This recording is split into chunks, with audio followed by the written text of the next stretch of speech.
नमस्कार देवी और सज्जनों, मेरा नाम मैत्रेय, स्वामी मैत्रेय यूट्यूब चैनल में आपका स्वागत है। आज यूट्यूब की जगत में दो बहुत ही तेजी से डिस्कस किए जा रहे टॉपिक्स हैं। एक, भारत या इंडिया, और जो दूसरा टॉपिक डिस्कस हो रहा है वो है साउथ के एक नेता का बयान सनातन धर्म को खत्म करने का। सोचा इस बारे में बात करना बनता है, क्योंकि जब हम आज की तारीख में ये देखते हैं कि हम और आज की सरकार, हम चाहते हैं और आज की सरकार ये कर भी रहे हैं कि देश में से गुलामी की मानसिकता के जितने भी चिन्ह हैं उन सब को एक एक करके मिटाया जा रहा है। ये बहुत ज़रूरी है, क्योंकि आज़ादी के इतने सालों बाद भी हम अपने समाज में इस बात को बहुत अच्छे से समझ पा रहे हैं कि हमारी गुलामी की मानसिकता गई नहीं है। कई सारी चीजें जो भारत के धरोहर माना जाता है उन्हें आज भी इस तरीके से पेश किया जा रहा है जिससे कि एक हीन भाव हम सब में पैदा हो। मैं मैत्रेय अपने इस चैनल के जरिए बहुत सारी इन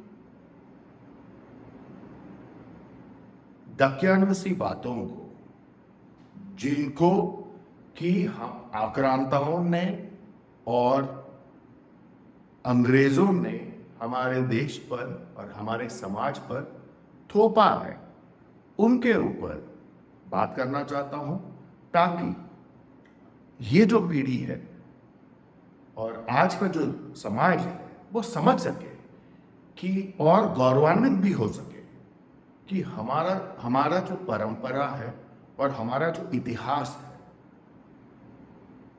वो इतना महान है कि उसकी महानता के वजह से ही हमें दबाया गया है। आप एक बात समझिए, जब हम इंडिया बात करते हैं तो हमें ये एक मेंटल पिक्चर दिया गया है अंग्रेजों के द्वारा कि इंडिया जो कॉन्सेप्ट है वो 100-200 साल पुरानी है और उन्होंने बनाई है, उससे पहले का कोई इतिहास था नहीं। और उस इंडिया को जिसे अंग्रेजों ने बनाया है, उस इंडिया को 1947 में आज़ादी दी गई थी। 1947 का जो इंडिपेंडेंस है वो उनके इंडिया का है, और आगे भी हुआ यही कि हमारे स्कूली सिस्टम्स में हमें, हमारे इतिहास में हमें यही सिखाया गया या इसी पे ध्यान रखने को या इसी पे फोकस रहने को बताया गया। पर आज मैं ये नहीं कह रहा हूं कि सिर्फ आज से, पिछले 10 साल से बदली हुई सरकार ने, मोदी जी की सरकार ने इस बात को समझकर कई सारे प्रयत्न किए हैं। आज ये सवाल कि क्या हमें अपने आप को भारत या इंडिया किस तरीके से संबोधित करना है। पहला चीज तो मैं ये कहूंगा कि आप एक बात समझिए, जब कोई मुझसे नाम पूछता है तो नाम तो मैं बताता हूं। हमारे इस देश की ये दुर्भाग्य है कि हमारा नामकरण भी किसी और ने किया है, और किन्हीं मजबूरीवश हमने उसे स्वीकारा भी है। खैर, पुरानी बातों को तो हम बदल नहीं सकते, पर हाँ, हम जो आज करेंगे वही हमारा भविष्य बनाएगा। इसलिए ये जो आज चर्चा का विषय है कि क्या हमें अपने आप को भारत या इंडिया में संबोधित करना है, ये बहुत ज्यादा मायने रखता है हमारे कल के लिए, हमारे भविष्य के लिए। भारत जब हम बात करेंगे तो हमें अपने आप हमारे जहन में एक बात आता है कि भारत जो है वो तो कई हजार सालों पुराना देश है। और जब हम भारत की कल्पना करते हैं तब हमें ये भी समझ में आता है कि जो आक्रांता आए, जो अंग्रेज आए, जो आतताई आए, वो इस पूरे हजारों साल के इतिहास वाले भारतवर्ष का एक बहुत छोटा सा हिस्सा है। हाँ, बहुत नवीन है लेकिन छोटा सा हिस्सा है जिससे हम उभर रहे हैं, और थोड़ा प्रयास करेंगे तो बहुत ही जल्दी हम उसे भुला भी देंगे। उनके चिन्हों को अगर हम हटा देंगे, जैसे अगर एक शरीर में ट्यूमर या कैंसर हो जाता है तो हम क्या करते हैं, उन सेल्स को निकालते हैं, जलाते हैं, मार देते हैं, ऑपरेट करते हैं, जो भी है उसका नामो निशान मिटा देते हैं ताकि उसके बारे में हमें और पीड़ा उठाने की जरूरत ना पड़े। इसलिए मैं सभी हिंदुओं को, जब मैं हिंदू शब्द का प्रयोग कर रहा हूं, आप ये नहीं समझिए अंग्रेजों ने सिर्फ हमें, हमारे देश को एक नाम नहीं दिया, वो हमारे साथ एक और खेल कर गए। हमारे देश में, भारतवर्ष में, हिंदू नाम का कोई धर्म नहीं था। हाँ, यह है कि जो भी हिंदुस्तान में जन्मता था, बाहर के लोग उन सब को हिंदू करके संबोधित करते थे। जिसका मतलब यह है कि आज के तारीख में भी जो भी भारत गणराज्य का सिटीजन है या भारत गणराज्य का पासपोर्ट जिसके भी पास है, वो उस तरीके का हिंदू है। पर अगर बात धर्म की हो तो मेरा धर्म सनातन है। आप में से भी कई सारे लोगों का धर्म सनातन है। हिंदू कोई धर्म नहीं, हिंदुइज्म कोई रिलीजन नहीं, ये भी उनकी ही देन है। जैसे मैंने कहा कि ये हमारी नासमझी नहीं थी, ये हमारी मजबूरी थी, और ये हमारी ही नहीं, अफ्रीका के कई सारे देश, जिन जिन देशों को इंपीरियलिज्म का सामना करना पड़ा, भले ही वो ब्रिटिशर्स से हो या फ्रेंच से हो या डच से हो, इन सारे ही देशों में एक ही तरीके का होता ना प्लेबुक यूज किया गया। पहले उनका नाम बदल दो, फिर उनके धर्म के साथ छेड़छाड़ करो, फिर उनके एजुकेशन सिस्टम को खराब कर दो। तो ये तो कई सालों से इन्होंने कई सारे देशों में किया है। पर सोचने वाली बात यह है कि जहां बाकी देश आज भी उस गुलामी वाले मानसिकता से बाहर निकलने के प्रयास में कार्यरत है, और मैं तो ये भी कहूंगा कि कई सारे देशों को तो ये समझ में भी नहीं आया है अभी तक कि वो बाहर निकले कैसे, उसमें मोदी जी के नेतृत्व में इस देश ने पहला कदम उठाया है। और आज पूरी दुनिया में जितने भी देश इसी तरीके से मिटाए गए, जिन देशों के अपने अस्तित्व को इन इंपीरियलिस्ट पावर्स ने मिटाया है, उन सारे देशों के लिए हम एक एग्जाम्पल बनेंगे। देखिए, जब मोदी जी विश्व गुरु बनने की बात कर रहे हैं, वो वही कह रहे हैं कि हम पहले करेंगे और फिर हम उन लोगों की मदद करेंगे जो हमारे जैसा बनना चाहते हैं। एक गुरु का काम वही तो है, आपका मार्गदर्शन करना और आपको जहां हो वहां से जहां पहुंचना है वहां तक का जो मार्ग है वो सशक्त करना। आपके लिए चलना नहीं, आपके लिए वो यात्रा करना नहीं है, पर आपको आपके इस यात्रा में मदद करना, मार्गदर्शन करना। वो भारत एक देश के तौर पे, और मोदी जी उस महान राष्ट्र के जिसे हम भारतवर्ष कई सदियों से जानते हैं, कई हजार सालों से जानते हैं, उस देश का भावना संभालते हुए ये करने की कोशिश कर रहे हैं और काफी अच्छी तरीके से कर रहे हैं। तो इस बात से आपको समझना चाहिए कि भारत जो है वो हमारा नाम है, वो हमारी पहचान है। और दूसरी बात जो आपको समझना चाहिए यहाँ, और इसके ऊपर मैं एक अलग वीडियो बनाऊंगा पूरी तरह से विस्तार से, कि हमें जिस जिस तरीके से हम इंडिया से डिसोसिएट कर रहे हैं, सनातनियों को अपने आप को सनातनी या सनातन धर्म के अनुयायी ही मानना चाहिए। हिंदू धर्म कोई धर्म नहीं है, ऐसा कोई धर्म इस देश का है नहीं।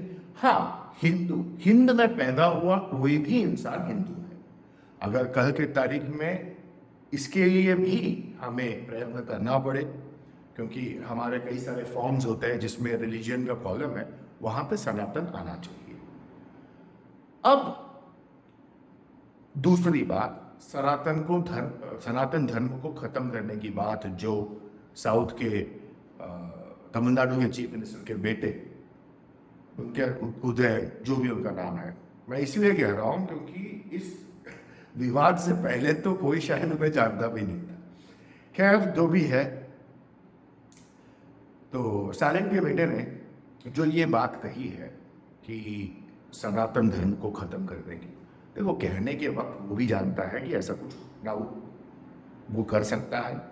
हजारों साल से कई सारे लोगों ने, जिनको हम कहते हैं ना फ्री हैंड, भाई मारो काटो जो करना है कर दो, वो सब करने के बावजूद भी आज हम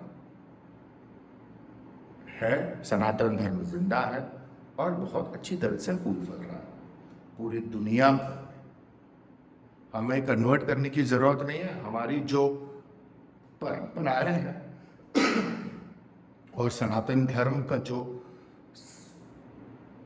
जिज्ञासा है, जो सच जानने की जिज्ञासा है, और जो हमारे जीने के तरीके हैं, इन सभी से प्रभावित होकर आज के तारीख में सनातन धर्म का पूरी दुनिया में अपने आप ही प्रचार हो रहा है। अब इस तरीके के जो नेता है, मेरा पूरे यही एक मैसेज है आप लोगों के लिए कि देखिए, हमने पिछले कई शताब्दियों, कई दशकों से, 70-75 साल हो गए आज़ादी के, कई दशकों से हमने ऐसे ऐसे नेताओं को सर चढ़ा रखा है जिन्हें नेता बनना ही नहीं चाहिए था। देखिए, पहला चीज हमें, जैसे मैंने कहा शुरुआत में ही, पहला चीज, अब ये भी बदल जाएगा। आप जो ये देख रहे हैं, ये भी कुछ ही सालों में बदल जाएगा। जैसे ही आप अपने आप को भारत और भारतीय मानना शुरू करोगे, तो आप समझ जाओगे, तब आपका जो विचार है, जो आपकी सोच है, वो 200-300 साल पुराना नहीं होगा या 1000 साल पुराना नहीं होगा। आप कौतूहल से सोचना शुरू करेंगे, आप अर्थशास्त्र की बात करना शुरू करेंगे, आप ये सोचेंगे कि इस देश में दशरथपुत्र राम को भी इलेक्ट होना पड़ा था, और उस जमाने से डेमोक्रेसी है इस देश में। तो ये देश की जो धरोहर है, उसे समझने के लिए हमें अपने आप को भारतीय मानना बहुत जरूरी है। और इसमें मैं आपसे सिर्फ ये निवेदन करूंगा कि इन बातों को समझकर जो भी मीडिया है, देखो मीडिया का काम है स्पाइसी न्यूज देना, जिसकी वजह से उनकी डीआरपी, उनका भी धंधा है, चलना चाहिए, लेकिन उनका धंधा चलाना हमारी जिम्मेदारी नहीं। बात समझिए, वो कर रहे हैं जो उन्हें सही लग रहा है, लेकिन हम क्या सुने और हम किस तरीके से उसके साथ उन चैनलों के साथ क्या व्यवहार करें, या किस तरीके से हम अपने न्यूज को, या हम क्या देखते हैं उसके बारे में चुनाव करें, ये तो हमारे हाथ में है। और वो जो हमारा इंडिपेंडेंस है, या वो जो हमारी फ्रीडम है, उसे हमें यूज करना चाहिए। मैं तो यही कहूँगा कि जो चैनल्स यूट्यूब के हो या मीडिया के हो, जो इसे प्रोपेगेंडा की तरह हमारे अगेंस्ट यूज करने की कोशिश करें, थोड़ा ध्यान से सुनिए। आप सिर्फ सुनिए मत, उनके मंसूबों को भी समझिए। देखिए, हमारे परंपराओं में एक बहुत छोटा सा एक कहावत था, मनसा वाचा कर्मणा, मतलब मन से, मन के विचार, जो बोल आप बोल रहे हो, मनसा वाचा और कर्मणा, और वो तुम कर रहे हो।